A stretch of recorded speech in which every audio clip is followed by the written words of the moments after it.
Bonjour, je suis Antonio da Palma Ferramacho, je suis responsable pour les projets de mobilité ici à l'ACL et aujourd'hui on inaugure le Mobility Loft que vous pouvez voir ici, qui est un lieu de conseil et d'information pour nos membres.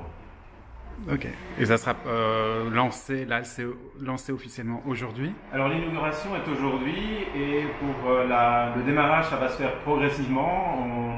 On va fonctionner au début sur un système de prise de rendez-vous, donc les membres et les futurs membres pourront venir se renseigner ici sur les motorisations, qu'elles soient hybrides rechargeables, électriques, mais aussi thermiques, puisque on ne privilégie aucune technologie en particulier.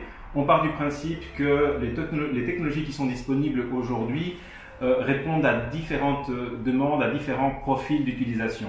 Et c'est justement ce qu'on veut mettre en avant, c'est de conseiller le consommateur sur le type de motorisation qui colle le mieux à son profil d'utilisation. D'accord. Donc concrètement, avant qu'un automobiliste achète sa voiture, il peut venir ici, à condition qu'il soit membre, voilà, pour avoir des conseils sur quel type de motorisation, notamment hybride, électrique, etc. choisir.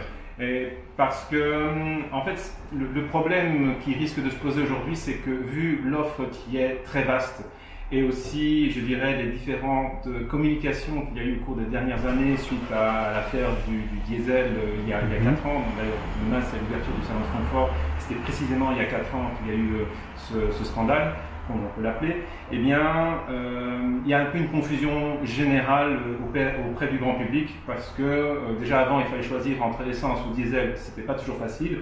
Aujourd'hui s'ajoute l'électrique, s'ajoute l'hybride rechargeable.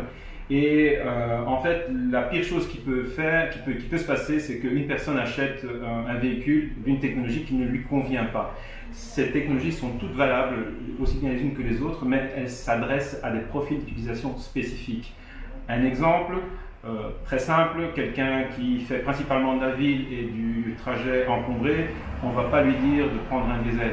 Inversement, quelqu'un qui fait beaucoup de routes et d'autoroutes, on ne va pas lui dire de prendre une électrique ou une hybride parce que ce n'est pas dans ces conditions-là que le véhicule va fonctionner le mieux ou en tout cas où on va tirer le meilleur profit de ce véhicule. Donc c'est deux exemples extrêmes, mais évidemment il y a beaucoup à discuter, beaucoup à conseiller pour arriver au choix optimum.